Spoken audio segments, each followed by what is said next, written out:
নমস্কাৰ এতিয়া বাতৰিলৈ স্বাগতম ষ্টুডিঅত মই পাপৰি প্ৰথমতে এটা বিগ ব্ৰেকিং নিউজ ৰাজ্যত আৰু এজন কোভিড-19 আক্ৰান্তৰ মৃত্যুৰ খবৰ আহি পৰিছে মহিলাগৰাকী হাইলাকান্দিৰ মংগুলি ৰাণী দাস দিল্লীৰ পৰা আহি কৰোণাত আক্ৰান্ত হৈছিল মহিলাগৰাকী কৰ্কট ৰোগতো আক্ৰান্ত হৈছিল 57 বছৰীয়া মহিলাগৰাকী পুত্ৰ জিন্তু দাসৰ সৈতে দিল্লীৰ পৰা আহিছিল আৰু জিন্তু দাসু ইতিমধ্যে কৰোণাত আক্ৰান্ত বুলি জানিব পৰা গৈছে SMCHত চিকিৎসাধীন অৱস্থাত মৃত্যু হৈছে মহিলাগৰাকীৰ ইয়াকে ধৰি ৰাজ্যত কৰোণাত মৃত্যু হোৱা লোকৰ সংখ্যা 7লৈ বৃদ্ধি পায় পুনৰ জনাইছো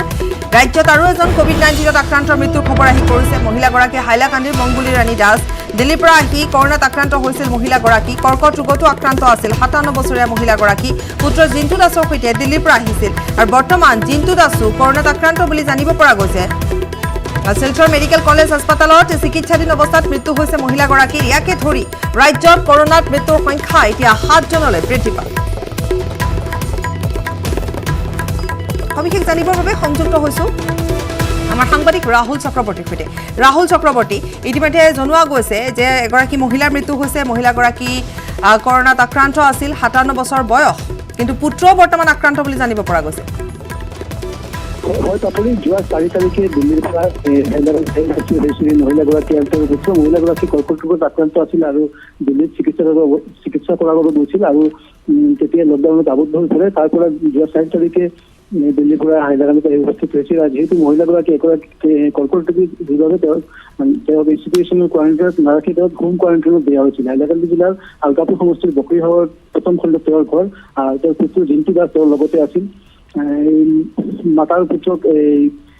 তেওঁলোকৰ ঘৰত হোম কোৱাৰেণ্টাইন কৰি ৰখা হৈছে আৰু যোৱা 6 তাৰিখে তেওঁলোকৰ ৰিপৰ্ট পজিটিভ বুলি আহে আৰু ইয়াৰ পিছত তেওঁলোকক শিলচৰ মেডিকেল কলেজত যাই ভৰ্তি কৰা হয় পুত্ৰ বৰ্তমানে সুস্থ অৱস্থাত আছে কিন্তু মাতৃ অৱস্থা সংকটজনক আছিল মাতৃৰ শৰীৰত যিহেতু চিমটমছ থকা গৈছিল সেইকাৰণে প্ৰথমতে ভেণ্টিলেশ্যনত ভৰ্তি কৰা হয় আৰু তাতে তেওঁৰ মৃত্যু হয় বুলি খবৰ পাইছোঁ পাপৰি ৰাহুল ধন্যবাদ জনাইছো আৰু আমি পুনৰ এবাৰ দৰ্শকসকলক জনাও যে যেহেতু 7 জনলৈ বৃদ্ধি পাইছে মৃত্যুৰ সংখ্যা কৰোণাত আক্ৰান্ত হোৱা লোকৰ সংখ্যা আৰু যিগৰাকী মহিলাৰ কথা আমি ইতিমধ্যে জনাইছো তেওঁ কেঞ্চাৰ ৰোগতো আক্ৰান্ত আছিল দিল্লীৰ পৰা আহিছিল পুত্ৰৰ সৈতে পুত্ৰ জিন্তু দাস আৰু জিন্তু দাসু বৰ্তমান কৰোণাত আক্ৰান্ত বুলি জানিব পৰা গৈছে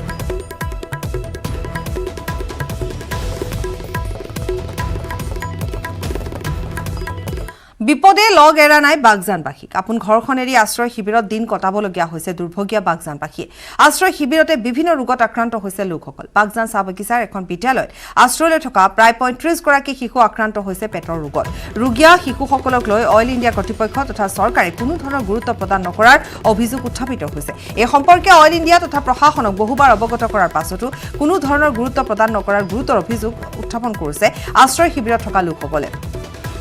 আনহাতে বৰ্তমানেও বাগজানৰ অগ্নিকুণ্ডৰ কাষৰীয়া কেইটামান পৰিয়ালে ঘৰ বাৰী চুৰি হোৱাৰ আশংকাত আশ্ৰয় শিবিৰলৈ নগৈ বিপদসংকুল অৱস্থাত বাস কৰাও দেখিবলৈ পোৱা গৈছে অহৰ্নিশে অগ্নিকুণ্ডৰ বিকট শব্দই লোকসকলক মানসিকভাৱে দুৰ্বল কৰি পেলোৱা পৰিলক্ষিত হৈছে অৰ্থাৎ অবৰ্ণনীয় পৰিস্থিতিৰ সৃষ্টি হৈছে যি পৰিস্থিতিৰ কথা ইতিমধ্যে শব্দ বা ভাষাৰে বৰ্ণনা কৰিব নোৱাৰি প্ৰথমতে আমি দেখুৱাইছো শিশুসকল এতিয়া ৰোগত আক্ৰান্ত হৈছে এক হাহাকাৰ পৰিস্থিতি যথেষ্ট সমস্যাৰ উদ্ভৱ হৈছে এইটোৰ পাছত সিটোকৈ বিভিন্ন ধৰণৰ সমস্যাৰ সৃষ্টি হৈছে আশ্ৰয় শিবিৰত দিন কটাবলগীয়া দুৰ্ভগীয়া বাগজানবাসীৰ যিসকল শিশু আছে তেওঁলোক ৰোগত আক্ৰান্ত হৈছে বিভিন্ন ৰোগত আক্ৰান্ত হৈছে আৰু বাগজান চাহ বাগিচাৰ এখন বিদ্যালয়ত আশ্ৰয় লৈ থকা 35 গৰাকী শিশু বৰ্তমান পেটৰ ৰোগত আক্ৰান্ত হোৱা বুলি জানিব পৰা গৈছে কিন্তু এই ক্ষেত্ৰত ৰোগীয়া শিশুসকলক লৈ অইল ইণ্ডিয়া কৰ্তৃপক্ষ বা চৰকাৰ কোনো ধৰণৰ গুৰুত্ব নিদিয়াৰ অভিযোগ উত্থাপিত হৈছে আৰু এই সম্পৰ্কে অইল ইণ্ডিয়া তথা প্ৰশাসনক বহুবাৰ অৱগত কৰা হৈছিল কিন্তু এই কথাটো গুৰুত্ব নিদিয়াৰ অভিযোগ উত্থাপন কৰিছে শিবিৰত থকা লোকসকলে আৰু আনহাতে আন এটা সমস্যাৰ সৃষ্টি হৈছে বৰ্তমানে বাগজানৰ যেহেতু অগ্নিকুণ্ডৰ চলি আছে তাত জুই জ্বলি আছে গতিকে কাষৰীয়া যিসমূহ ঠাই আছে তাৰ পৰা বহু লোক আশ্ৰয় শিবিৰলৈ আহিছে কিন্তু কেইটামান পৰিয়াল ঘৰ বাৰী এৰি থৈ তেওঁলোক আহিব বিচৰা নাই কাৰণ সামগ্ৰী চুৰি হ'ব বুলি তেওঁলোকে শংকা অনুভৱ কৰিছে গতিকে আশ্ৰয় শিবিৰলৈ নগৈ বিপদসংকুল অৱস্থাত তেওঁলোকে বাস কৰিছে আৰু অহৰ্নিশে অগ্নিকুণ্ডৰ বিকট শব্দই লোকসকলক মানসিকভাৱেও দুৰ্বল কৰি পেলাইছে বুলি জানিব পৰা গৈছে মানুহৰ চকুৰ সমস্যা মানুহৰ চৰ্ম ৰোগ এইবোৰ হ'ল প্ৰাথমিক বিশেষকৈ শিশু আৰু জ্যেষ্ঠ যিসকল ব্যক্তি আছে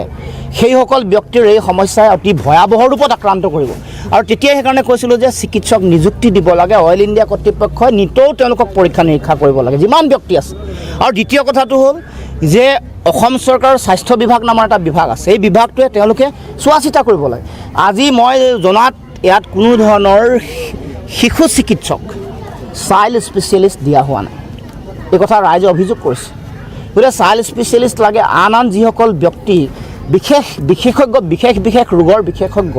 সেইসকল দিয়াৰ যিটো দায়িত্ব পালন কৰিব লাগে। কাৰণ মানুহক এনেকৈ এটা ভয়াৱহ পৰিৱেশৰ মাজলৈ ঠেলি দিয়াটো মই ভাবোঁ যে অতি অমানৱীয়। এইবোৰ চৰকাৰী যন্ত্ৰ, তেওঁলোকৰ চূড়ান্ত হেমাহি, অইলক তেওঁলোকে নিয়ন্ত্ৰণ কৰিব নোৱাৰে। ক্ৰাইচিছ মেনেজমেণ্ট টীমটো 2005 চনত ডিকমক যেতিয়া জ্বলি উঠিছিল তেতিয়াই তেওঁলোকে প্ৰতিশ্ৰুতি দিছিল যে এনেকুৱা এটা ফুল ফ্লেজেড টীম হ'ব, য'ৰ লগত R&D ডিপাৰ্টমেণ্ট এটা সংযুক্ত হৈ থাকিব, তেওঁলোকে গোটেই ব্যৱস্থাপনাটো কৰিব। কিন্তু আজি ফুটুকাৰ ফেন হ'ল। ইফালে কণ্টেইনমেণ্ট জোন নহয় সমগ্ৰ প্ৰাগজ্যোতিষ হাউচিং, কেৱল এম ব্লকৰ এটা অংশহে কণ্টেইনমেণ্ট জোন হ'ব। এম ব্লকৰ এগৰাকী যুৱতী কৰোণাত আক্ৰান্ত হৈছে। 5 জুনত মুম্বাইৰ পৰা আহিছিল যুৱতীগৰাকী। হোম কোৱাৰেণ্টাইনত থকা অৱস্থাত যুৱতীগৰাকী কৰোণাত আক্ৰান্ত হয়। নিশা প্ৰাগজ্যোতিষ হাউচিং কমপ্লেক্সত কণ্টেইনমেণ্ট জোন ঘোষণা কৰিছিল। কমপ্লেক্সৰ আৱাসীৰ মাজত তীব্ৰ প্ৰতিক্ৰিয়াৰ পাছতে প্ৰাগজ্যোতিষ হাউচিঙক কণ্টেইনমেণ্ট মুক্ত ঘোষণা কৰিছে প্ৰশাসনে। পুৱাৰ ভাগৰে পৰা আমি পোনপটীয়া সম্প্ৰচাৰ অব্যাহত ৰাখিছিলোঁ আৰু ৰাইজৰ বা আৱাসীসকলে মাথো এটাই তেওঁলোকে দাবী কৰিছিল, আহ্বান কৰিছিল যে তেওঁলোকৰ আপত্তি ক'তো নাই, মাথো কণ্টেইনমেণ্ট জোন হিচাপে কেৱল মাত্ৰ এম ব্লকৰ এটা অংশহে কৰক, কাৰণ বাকীসকল ৰাইজৰ যথেষ্ট অসুবিধা আছে, পানীৰ সমস্যা আছে, 320টাকৈ পৰিয়াল আছে। গতিকে তেওঁলোকৰ বাবে অন্ততঃ এই সমগ্ৰ কমপ্লেক্সটো কণ্টেইনমেণ্ট জোন নকৰক, আৰু সেয়াই তেওঁলোকে মাথো আহ্বান কৰিছিল। আৰু শেহতীয়া যি খবৰ আমি জনাইছোঁ যে কণ্টেইনমেণ্ট জোন সমগ্ৰ কমপ্লেক্সটো নহয়গৈ। ভাস্কৰ আছে শেহতীয়া সকলো খবৰ, ভাস্কৰে জনাব। ভাস্কৰ, পুৱতি নিশাৰ পৰা যি ধৰণৰ উৎকণ্ঠা আছিল সেই উৎকণ্ঠাৰ যেন অৱসান ঘটিছে ইতিমধ্যে প্ৰাগজ্যোতিষ এপাৰ্টমেণ্টত। কাৰণ প্ৰাগজ্যোতিষ যি হাউচিং কমপ্লেক্সত যোৱাকালি যেতিয়া এগৰাকী যুৱতীৰ দেহত হোম কোৱাৰেণ্টাইন হৈ থকা যুৱতীগৰাকীৰ দেহত ক'ভিড পজিটিভ হৈছিল, তাৰ পাছতেই এই কমপ্লেক্সৰ মূল প্ৰৱেশদ্বাৰ আচলতে বন্ধ কৰি দিছিল। তাৰ পাছতেই সকলো ইয়াৰ যিসকল আৱাসিক আছে 320টাকৈ পৰিয়াল যিহেতু ইয়াত থাকে, গতিকে সেই সকলো পৰিয়াল আচলতে আবদ্ধ হৈ পৰিছিলে। আৰু তাৰ মাজতেই পুৱাৰ পৰা যেতিয়া আমি আছিলোঁ, প্ৰতিটো আৱাসৰ প্ৰতিগৰাকী আৱাসিকে আচলতে দাবী জনাইছিলে যে তেওঁলোকে চৰকাৰলৈ অনুৰোধ জনাইছিল, প্ৰশাসনৰ অনুৰোধ জনাইছিল যাতে কোনোপধ্যে গোটেই কমপ্লেক্সটো যেন কণ্টেইনমেণ্ট জোন নকৰে, আৰু নকৰি যিটো ব্লকত ছোৱালীগৰাকী আছিলে অৰ্থাৎ যুৱতীগৰাকী আছিলে সেই ব্লকটোৱে আচলতে কণ্টেইনমেণ্ট জোন হিচাপে কৰক। অৱশেষত যেন সেয়াই হ'ল। কিছু সময় পূৰ্বেই যি দণ্ডাধীশাহী ইয়াত উপস্থিত হ'ল, প্ৰশাসনৰ লোক আহি ইয়াত উপস্থিত হ'ল। তেওঁলোকে চালে, গোটেইটো চালে, যিহেতু এম ব্লকটো সম্পূৰ্ণ সুকীয়া, আৰু এম ব্লকত যিহেতু তেওঁ যুৱতীগৰাকী চৰকাৰী নিৰ্দেশনা পালন কৰি হোম কোৱাৰেণ্টাইন হৈ আছিলে, তেনে ক্ষেত্ৰত অন্য লোকৰ সংস্পৰ্শলৈ অহাটো প্ৰশ্নই নুঠে। তেনে ক্ষেত্ৰত সকলো চালি যাই চাই কিছু সময় পূৰ্বেই তেওঁলোকে প্ৰশাসনৰ পৰা আচলতে নিৰ্দেশনা জাৰি কৰিলে যে তেওঁলোকে প্ৰাগজ্যোতিষ কমপ্লেক্সটো সম্পূৰ্ণ আচলতে কমপ্লেক্সটো কোনোপধ্যে কণ্টেইনমেণ্ট জোন ঘোষণা নকৰে, তাৰ পৰিৱৰ্তে এম ব্লকৰ এটা পাৰ্ট, যিটো পাৰ্টত যুৱতীগৰাকী আছিলে আৰু সেই পাৰ্টটোত 16টাকৈ পৰিয়াল আছিলে, অৰ্থাৎ সেই 16টা পৰিয়ালসহ সেই এম ব্লকৰ এই পাৰ্টটোতে আচলতে কণ্টেইনমেণ্ট জোন হিচাপে ঘোষণা কৰাইছে। আৰু য'ত ইতিমধ্যে প্ৰশাসনৰ লোক এতিয়াও আছে, তেওঁলোকে ভিতৰত যিহেতু আছে, আমি যোৱাত কিছু অসুবিধা আছে, গতিকে আমি বাহিৰৰ পৰা আমি সেই পৰিৱেশ দেখুৱাবলৈ চেষ্টা কৰি আছোঁ। আৰু ইতিমধ্যে সেই যি 16টা পৰিয়াল, সেই 16টা পৰিয়ালৰ খোৱা বোৱাৰ পৰা সকলো আচলতে দায়িত্ব বা যিকোনো নিত্য প্ৰয়োজনীয় যি সামগ্ৰী, সেই সামগ্ৰী যোগান ধৰিবৰ বাবে ইতিমধ্যে কামৰূপ মহানগৰ যি প্ৰশাসন অৰ্থাৎ জিলা উপায়ুক্তৰ কাৰ্যালয়ৰ পৰা তেওঁলোকলৈ খাদ্য সামগ্ৰী লৈ অহা হৈছে। তেওঁলোকক খাদ্য সামগ্ৰী তাত বিতৰণ কৰা হ'ব। আৰু লগতে যিটো ঘৰত আচলতে যুৱতীগৰাকী হোম কোৱাৰেণ্টাইন হৈ আছিলে, সেই হোম কোৱাৰেণ্টাইন হৈ থকা ঘৰটোত যুৱতীগৰাকীৰ ৰোগীয়া পিতৃ আছিলে, আৰু লগতে তেওঁ এগৰাকী ভগ্নী আছিলে। ভগ্নী আৰু পিতৃ যিহেতু তাত থাকে, গতিকে তেওঁলোককো খাদ্য সামগ্ৰী যোগান ধৰিব প্ৰশাসনৰ ফালৰ পৰা। আকৌ এটা এইখিনিতে কৈ থওঁ, যিহেতু যুৱতীগৰাকী মুম্বাইৰ পৰা আহিছিলে 5 তাৰিখে, অৰ্থাৎ যোৱা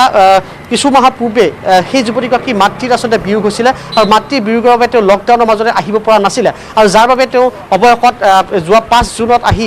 গুৱাহাটী আহি উপস্থিত হৈছিল। আৰু তাৰ পাছতে প্ৰশাসনৰ নিৰ্দেশ ক্ৰমেহে আচলতে এই যে এম ব্লকৰ যিটো এপাৰ্টমেণ্ট, তেওঁলোকৰ যিটো কোঠাত বা এপাৰ্টমেণ্ট হয়, সেই এপাৰ্টমেণ্টটোত তেওঁ হোম কোৱাৰেণ্টাইন হিচাপে আছিলে। আৰু অৱশেষত এটা কথাই ক'ব লাগিব, সকলো জলপৰা কল্পৰা উৰ পেলাই অৱশেষত প্ৰশাসনৰ ফালৰ পৰা নিৰ্দেশনা জাৰি কৰিলে, আৰু এম ব্লকৰ এটা পাৰ্ট অৰ্থাৎ যিটো পাৰ্টত যুৱতীগৰাকী আছিল আৰু তাত 16টা পৰিয়াল আছিলে, সেই পাৰ্টটোহে কণ্টেইনমেণ্ট জোন হিচাপে ঘোষণা কৰিলে। তাৰ পৰিৱৰ্তে যি হাউচিং কমপ্লেক্স যিটো আছিলে প্ৰাগজ্যোতিষ হাউচিং কমপ্লেক্সৰ সম্পূৰ্ণ যিটো গোটেই কমপ্লেক্সটো, সেই কমপ্লেক্সটো কণ্টেইনমেণ্ট জোনৰ পৰা উঠাই দিয়া বুলি কিছু সময় পূৰ্বে এতিয়া আনুষ্ঠানিকভাৱে প্ৰশাসনৰ ফালৰ পৰা ঘোষণা কৰিছে। পাপৰি, ধন্যবাদ জনাইছোঁ ভাস্কৰ। আৰু ভাস্কৰে আমাক ইতিমধ্যে সবিশেষ জনাইছে। পুৱাৰ ভাগৰে পৰা আমি পুনৰ কৈছোঁ যে বাতৰি আমি সম্প্ৰচাৰ কৰি আছিলোঁ, তেওঁলোকে যিসকল আৱাসী তাত বাস কৰে, কাৰণ 320টাকৈ পৰিয়াল যিহেতু আছে, যথেষ্ট সমস্যা আছে। এনেধৰণে হঠাতে কণ্টেইনমেণ্ট জোন কৰি দিলে বাকীকেইটা পৰিয়ালৰ বাবে কিছু সমস্যাৰ সৃষ্টি হৈছে, বিশেষকৈ পানী অনা নিয়া কৰা বা যিসমূহ অত্যাৱশ্যকীয় সামগ্ৰী অনা নিয়া কৰাৰ ক্ষেত্ৰত কিছু সমস্যাৰ সৃষ্টি হৈছিল, আৰু প্ৰশাসনক তেওঁলোকে অনুৰোধ কৰিছিল। আৰু সেই মৰ্মে ইতিমধ্যে আমি জনাইছোঁ যে সমগ্ৰ হাউচিং কমপ্লেক্সটো কণ্টেইনমেণ্ট জোন কৰা হোৱা নাই, কেৱল মাথো এম ব্লক, য'ত যুৱতীগৰাকীয়ে বাস কৰিছিল, সেই এম ব্লকৰ আংশিক ঠাইহে কণ্টেইনমেণ্ট জোন হিচাপে ঘোষণা কৰা হৈছে।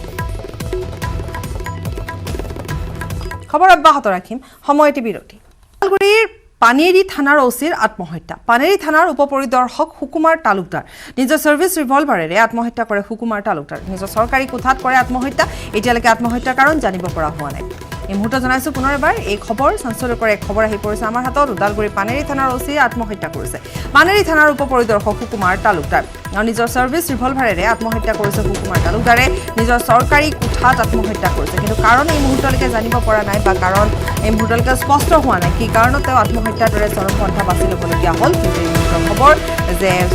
আত্মহত্যা কৰিছে আৰু নিজৰ সাৰ্ভিস পিষ্টলেৰে আত্মহত্যা কৰিছে। কৰিমগঞ্জ জিলাৰ নিভিয়াত পথ অৱৰোধ। ফনাইৰ বন্দত দুৰ্লভ চৰা নিভিয়া পথত ৰাইজৰ প্ৰতিবাদ। হত্যাকাৰী গ্ৰেপ্তাৰৰ দাবীত উত্তাল প্ৰতিবাদ সাব্যস্ত কৰিছে স্থানীয় ৰাইজে। 4 জুনত অঞ্চলটোৰ চাহ বাগিচাত মৃতদেহটো আছিল অঞ্চলটোৰ এগৰাকী বিধৱা মহিলাৰ। উলংগ অৱস্থাত উদ্ধাৰ হৈছিল নন্দা ৰাণী নমশূদ্ৰ নামৰ মহিলাগৰাকীৰ মৃতদেহ। এসপ্তাহ ধৰি হত্যাকাৰীক কৰায়ত্ব কৰাত ব্যৰ্থ আৰক্ষীৰ বিৰুদ্ধে ক্ষোভ উজাৰিছে ৰাইজে আৰু এনেধৰণে ৰাইজে প্ৰতিবাদী কাৰ্যসূচী গ্ৰহণ কৰিছে। কৰিমগঞ্জৰ জিলাৰ নিভিয়াত এই পথ অৱৰোধ কাৰ্য গ্ৰহণ কৰিছে। ফানাই বন্দত দুৰ্লভ চৰা নিভিয়া পথত ৰাইজে প্ৰতিবাদী কাৰ্যসূচী গ্ৰহণ কৰিছে। হত্যাকাৰী গ্ৰেপ্তাৰৰ দাবীত উত্তাল প্ৰতিবাদ।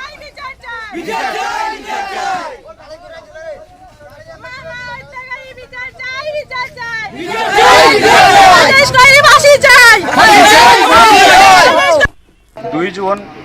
মঙ্গলবার তাই ব্যাংকে গেছিল টাকা তুলতে গিয়া নন্দা, তো বিকালে সন্ধ্যা পর্যন্ত গুড়িয়ে আইসে না।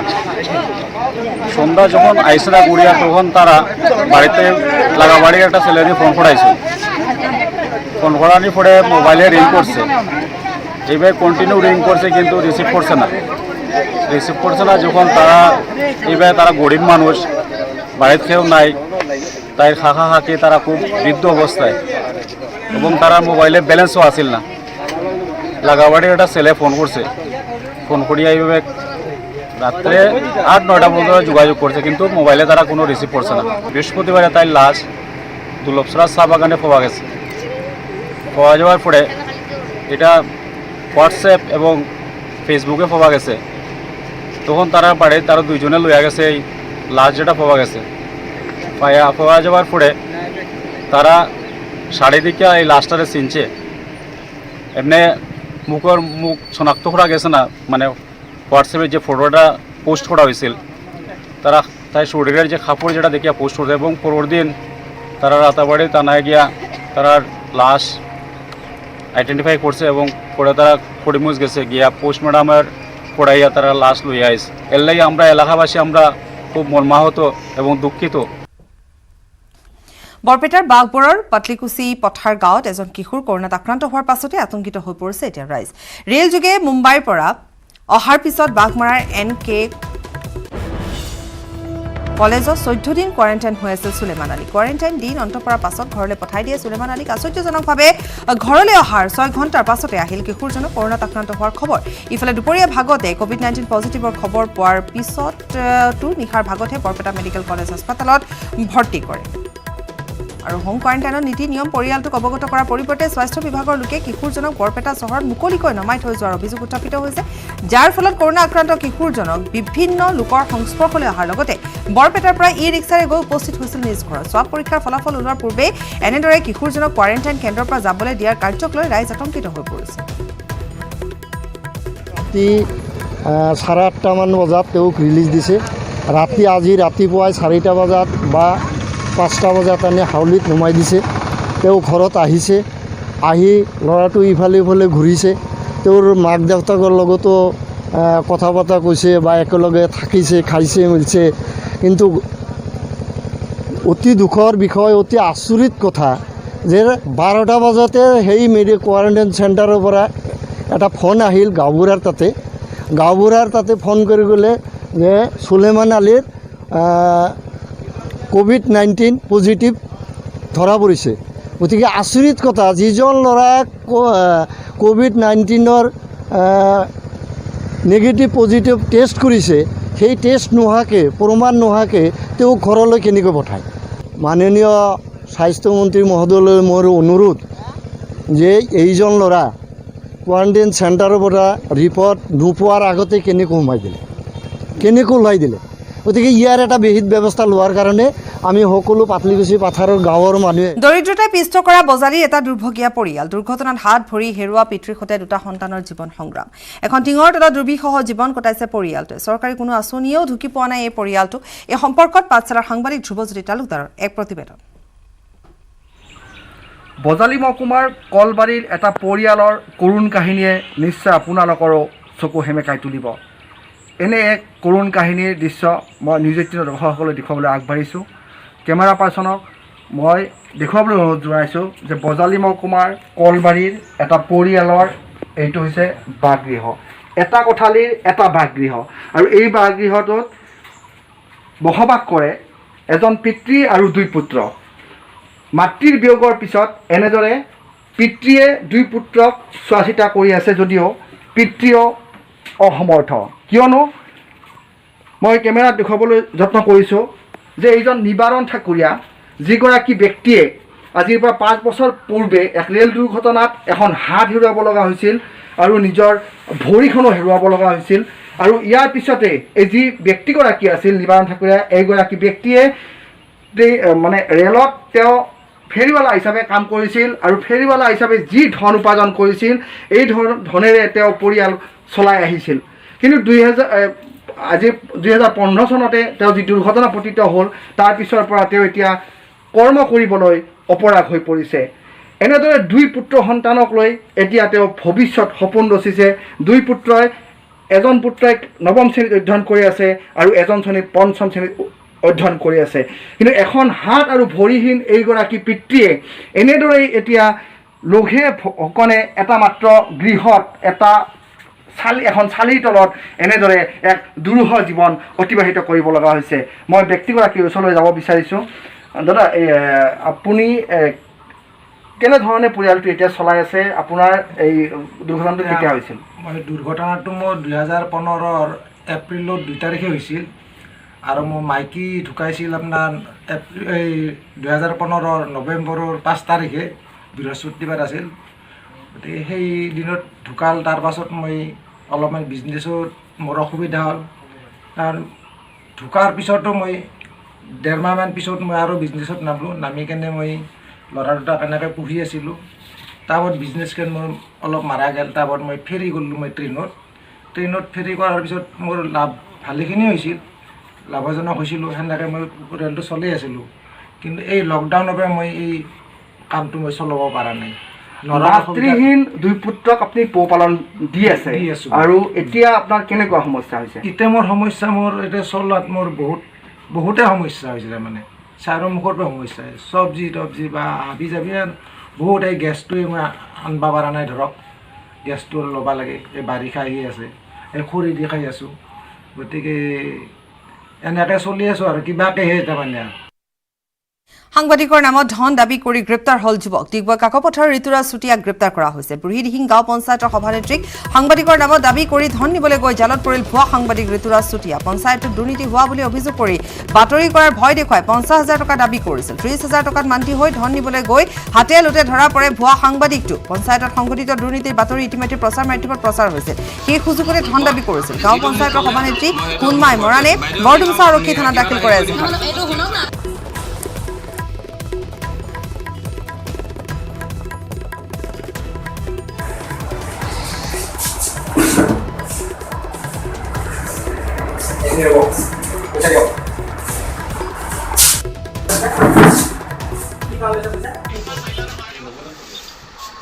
মই যিটো মোক ক'লে মই সেইটো মই ভয়ত কৰিছোঁ বাইদেউ মিলাও কিবা এটা হেৰি কৰি দিম নহয় এইটো শুনক না আপুনি 50,000 40,000 মেনেজ কৰি দিয়ক কৈছিলে না আপুনি মই 40 মই যি কৰে হেৰি কৰিব অলপ কৈছোঁ যি কৰে কেলে নিব যদি আপোনালোকক দিব লগা হয় পঞ্চায়তৰ দুৰ্নীতি হ'ব নাই সেইটো আপোনালোকে ধৰিব আহিব নাই কাইলৈ ধৰিবলৈ সেইটো স্পষ্ট কৰক কাকপথাৰ এজন ভুৱা সাংবাদিকে প্ৰেচিডেণ্ট বাইদেউ টকা ডিমাণ্ড কৰি আছে বিভিন্ন আঁচনি মানে দুৰ্নীতি হৈছে তেনেকুৱা ধৰণৰ অজুহাত দেখুৱাই টকা বিচাৰি আছিলে তো সেই সূত্ৰে খবৰ আমিও পালোঁ পঞ্চায়তলৈ আহিছে পইচা নিবৰ কাৰণে ঠিক তেনেকৈ আমি আমাৰ ৰাইজে গোট খাই মেলি তেখেতক পইচা যিমান বিচাৰিছিলে 30,000 মানে প্ৰথমত কৈছিলে 50,000 তাৰপিছত 30,000ত মান্তি হৈছিলে তেখেতক পইচা দিবলৈ আমি তেখেতক ধৰিবৰ কাৰণে আমি পইচাও দিলোঁ তাৰপিছত গোটেই ৰাইজ আহি তেখেতক ধৰা হয় আৰু তেখেতে স্বীকাৰ কৰিছে যে আমি ভবাত কাকপথাৰ উন্নয়ন খণ্ডৰ BDO আৰু বুইদিহিং গাঁও পঞ্চায়তৰ যেই এই ঘটনাটো সম্পূৰ্ণভাৱে জড়িত আছে বুলি ভাবোঁ গতিকে ইয়াত উচিত তদন্ত কৰি দোষীক শাস্তি দিব লাগে বুলি মই আশা কৰিছোঁ আপোনাৰ ঘৰখন জাজৰি প্ৰয়াত ফণীধৰ বৰাৰ বাসগৃহত একালৰ সতীৰ্থ তথা জলসম্পদ মন্ত্ৰী কেশৱ মহন্ত 1 লাখ টকাৰ আৰ্থিক সাহায্য প্ৰদান কৰে মন্ত্ৰীগৰাকীয়ে একালৰ ছাত্ৰ সন্থা অসম গণ পৰিষদৰ মজিয়াত একেলগে কৰ্ম কৰি যোৱা সতীৰ্থগৰাকীৰ বিয়োগত গভীৰ শোক প্ৰকাশ কৰে জলসম্পদ মন্ত্ৰী কেশৱ মহন্তই দুৰ্ভগীয়া পৰিয়ালটোলৈ নিজাববীয়াকৈ 1 লাখ টকা প্ৰদান কৰাৰ লগতে ফণীধৰ বৰাৰ পত্নীক এটি স্থায়ী সংস্থাপন দিয়াৰ বাবে মুখ্যমন্ত্ৰী আৰু স্বাস্থ্যমন্ত্ৰীৰ সৈতে কথা পাতিব বুলি মন্তব্য কৰিছে মন্ত্ৰীগৰাকীয়ে উল্লেখযোগ্য যে আৰক্ষীৰ বৰ্বৰতাৰ বলি হৈ কৰুণ মৃত্যুক সাৱটি লৈছিল জাজৰি গাঁওৰক্ষী বাহিনীৰ সম্পাদক ফণীধৰ বৰা যোৱা 2 জুন তাৰিখে যিটো ঘটনা সংঘটিত হ'ল আৰু তাৰ ফলশ্ৰুতিতে 4 জুন তাৰিখে তেখেতে ইহলীলা সম্বৰণ কৰিব লগা হ'ল এইটো আমি মৰ্মান্তিক দুখ পাইছোঁ কাৰণ তেখেতক মই সদৌ অসম ছাত্ৰ সন্থাৰ সতীৰ্থ হিচাপে পাইছোঁ তেখেতক মই অসম গণ পৰিষদ দলতো সতীৰ্থ হিচাপে পাইছোঁ গতিকে তেখেতৰ এই ক্ষেত্ৰটোত মোৰ ব্যক্তিগতভাৱেও মই অতি মৰ্মান্তিক দুখ পাইছোঁ আৰু আমাৰ মাননীয় মুখ্যমন্ত্ৰী সৰ্বানন্দ সোণোৱাল ডাঙৰীয়াই এই ক্ষেত্ৰত এটা বলিষ্ঠ পদক্ষেপ লৈছে অতি সোনকালে আমি এই কেছৰ চাৰ্জশ্বিট দিব আৰু ইয়াৰ এটা সুবিচাৰ মানুহে ঘটনাটো আত্মনিৰ্ভৰশীলতাৰ ব্যতিক্ৰমী প্ৰয়াস পলিথিন জাতীয় সামগ্ৰীৰ দ্বাৰা সৃষ্ট প্ৰদূষণৰ বিৰুদ্ধে ধেমাজি চলিছে এক অৰ্থনৈতিক বিপ্লৱ ধেমাজি নগৰৰ দীপক গগৈৰ উদ্যোগত গঢ়ি উঠিছে তামোলৰ ঢকুৱাৰে স্বাৱলম্বী হোৱাৰ এক যুগাত্মক প্ৰয়াস 5 গৰাকী মহিলা আৰু 4 জন যুৱকক লৈ আৰম্ভ হোৱা উদ্যোগটোৱে সমাদৰ লাভ কৰিছে ৰাইজৰ বিয়া সবাহত ব্যৱহাৰ কৰা প্লেট বাটি কাঁহী প্ৰস্তুত কৰিছে উদ্যোগটোৱে লকডাউনে অৰ্থনীতিত প্ৰভাৱ পেলোৱা সময়তে পেলনীয়া সামগ্ৰীৰে উদ্যোগ গঢ়ি তুলি স্বাৱলম্বিতাৰ এক উৎকৃষ্ট নিদৰ্শন দাঙি ধৰিবলৈ সক্ষম হৈছে ধেমাজিৰ এইসকল ব্যক্তি প্ৰথমতে আমি শুকুৱাই লওঁ তাৰপিছত নিমখ দি আৰু শুকোৱাৰ পিছত নিমখ দি ভালকৈ চফা কৰি আৰু ব্ৰাছ কৰি এই ধুই মেলি আৰু বনাওঁ কি বনাইছে এইটো কোৱাৰ্টাৰ প্লেট বনাইছোঁ আৰু 12 ইঞ্চি 11 ইঞ্চি আৰু বাতি আকৌ গাৰ্ডৱাল খহিল NSPCৰ খহি পৰিছে নামনি সোণখিৰি জলবিদ্যুৎ প্ৰকল্পৰ গাৰ্ডৱাল পাৱাৰ হাউচৰ বিপৰীত দিশত খহিছে গাৰ্ডৱাল নেৰা নেপেৰা বৰষুণৰ বাবে সংঘটিত হৈছে এই ঘটনা বৃহস্পতিবাৰৰ পৰা খহিবলৈ আৰম্ভ কৰিছে গাৰ্ডৱাল নামনি সোণখিৰিবাসীৰ বাবে ভয়াৱহ ভৱিষ্যতৰ আগজাননী পাৱাৰ হাউচৰ বিপৰীত ৱাল খহি পৰিছে নেৰা নেপেৰা বৰষুণৰ বাবে এই ঘটনা সংঘটিত হৈছে বুলি ইতিমধ্যে জানিব পৰা গৈছে বৃহস্পতিবাৰৰ পৰাই খহিবলৈ আৰম্ভ কৰিছে গাৰ্ডৱাল